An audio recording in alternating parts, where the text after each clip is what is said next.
Pemirsa, perdagangan saham di Bursa Efek Indonesia baru saja berakhir. Kita akan membahasnya bersama analis BCA Sekuritas. Dan untuk membahas bagaimana pergerakan ISG sepanjang hari ini, kita telah terhubung dengan Ahmad Yaki, analis BCA Sekuritas. Selamat sore, Mas Yaki. Selamat sore, Mbak. Ya, ini kalau kita lihat ISG saat ini kita lihat tadi ditutup di zona merah, berbalik ketika kita lihat di awal sempat menghijau, namun terus turun dan ditutup ke zona merah. Anda melihat sentimen apa yang menjadi tentunya penekan utama ISG hari ini?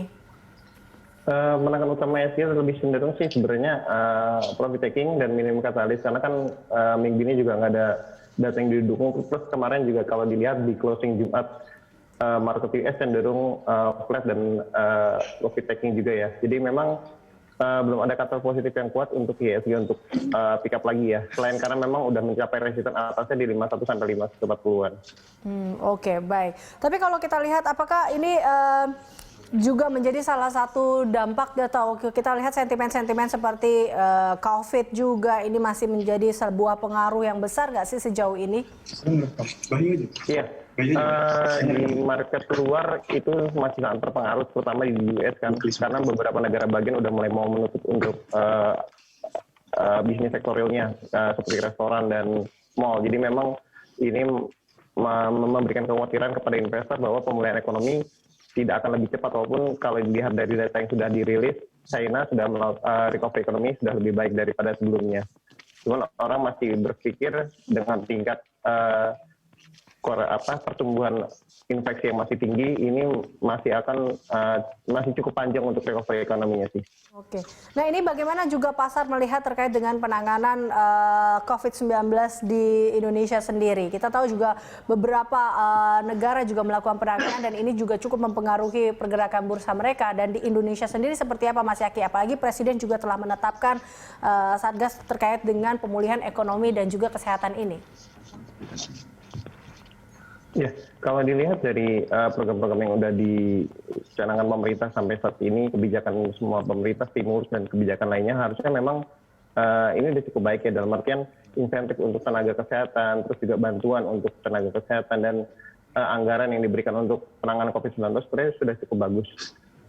Cuman mungkin memang kalau dilihat dari yang terjadi beberapa belakangan ini adalah kesadaran masyarakat yang masih kurang untuk menjaga kesehatannya masing-masing dan untuk menjaga penyebaran yang lebih luas. Jadi memang kita juga butuh selain dari pemerintah yang sudah melakukan kebijakan dan tindakan, turut dibutuhkan peran aktif dari masyarakat sih untuk mencegah penularan dari COVID-19 ini sendiri. Cuman kalau dari lihat kebijakan pemerintah yang kemarin sempat membuat ISG 2 minggu terakhir itu bullish, memang juga karena beberapa kebijakan stimulus pemerintah terkait dana penempatan di bank himbara dan BPD terutama. Yang ini juga membuat beberapa big bank juga kembali ke jalur uptrend-nya ya. Dan ini memang untuk saat ini koreksi cenderung minat untuk profit taking aja sih. Oke, jadi ini sudah sesuai dengan ekspektasi pasar kah menurut Anda? Sudah sesuai sepenuhnya belum, tapi memang lebih baik penanganannya dengan kondisi saat ini sih. Oke, baik. Nah, ini kalau kita lihat dengan pergerakan di awal pekan ini dan juga atau mungkin di pekan ini melihat salah satunya Tiongkok yang menahan suku bunga acuannya, serta ekspor Jepang yang anjlok melebihi ekspektasi. Kita lihat juga beberapa minggu minggu lalu adanya Singapura yang juga turun. Dan ini Anda melihatnya sentimen-sentimen ini tentunya terutama untuk Tiongkok dan ekspor Jepang ini, apakah akan mempengaruhi pergerakan kita di pekan ini juga? Kemungkinan kita lebih banyak berkiblat ke US sih. Cuman memang regional cukup banyak mempengaruhi, terutama dari bursa Jepang Nikkei 225 dan Shanghai Composite Index-nya. Cuman kalau dari beberapa hari terakhir kan memang juga bursa Asia cenderung regionalnya masih bullish ya, kecuali Singapura karena memang GDP-nya masih tumbuhnya minus. Cuman kalau dilihat dari overall sih harusnya potensi masih bullish. Cuman memang earning result di di second Q atau first half 2020 akan jadi cerminan untuk investor untuk mempertimbangkan kembali mereka mau masuk atau mau trading dulu, atau mungkin wait and see, menunggu semua result keluar dulu. Oke. Nah, ini kita lihat hari ini Mas Yaki bahwa emiten di bursa bertambah satu lagi ini. Ada saat ini berarti ada 19 perusahaan dalam pipeline IPO yang siap IPO. ini kan bisa dikatakan bahwa pasar modal di Indonesia sendiri masih cukup menarik atau seperti apa sih sebenarnya Mas Yaki melihat dari hal ini? Ya bagaimanapun juga dari segi bisnis pasar modal merupakan tempat pencarian dana yang paling murah dari segi bisnis, dalam artian cost-nya lebih murah dan potensi untuk mendapatkan dananya lebih mudah. Jadi memang kalau kita bandingkan dengan pencarian dana menerbitkan obligasi atau melalui pinjaman bank, itu akan prosesnya akan lebih berat dan cost of fund-nya akan lebih besar. Jadi memang pasar modal masih menjadi alternatif terbaik untuk suatu emiten atau perusahaan untuk mencari sumber dana baru. Oke, baik. Nah, ini juga Anda melihat bagaimana peluang IISG berarti sampai akhir pekan ini atau di pekan ini akan seperti apa pergerakannya? Mampukah IISG tetap akan bertahan di level 5.000 mengingat sentimen-sentimen atau kita masih menunggu katalis positif juga dari baik global maupun domestik?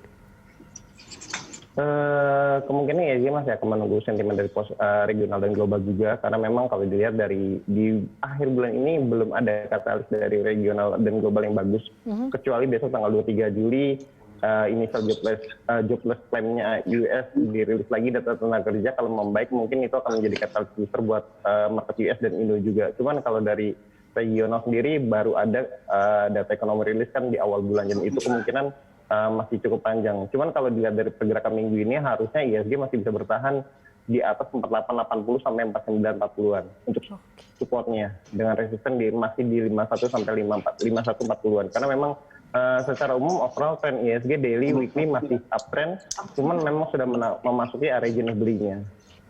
Oke. Lalu bagaimana dengan saham-saham? Dan kita juga lihat beberapa sektor saat ini juga agak sedikit tertekan. Tapi Anda melihat kira-kira sektor apa saja yang cukup mampu bertahan di pekan ini dan saham-saham apa saja yang patut untuk dicermati dan dikoleksi, Mas Yaki?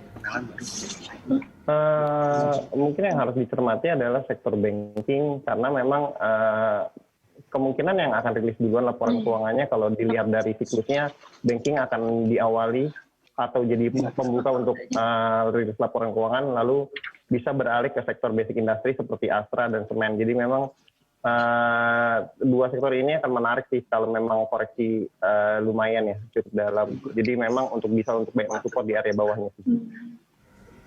Baik, perbankan masih menjadi salah satu sektor yang patut dicermati ya, atau masih bisa untuk dikoleksi ya, bisa dikatakan seperti itu ya, Mas Yaki ya? Iya, jika turun memang ya bisa untuk kita perhatikan untuk NP lagi sih kalau memang turunnya lumayan.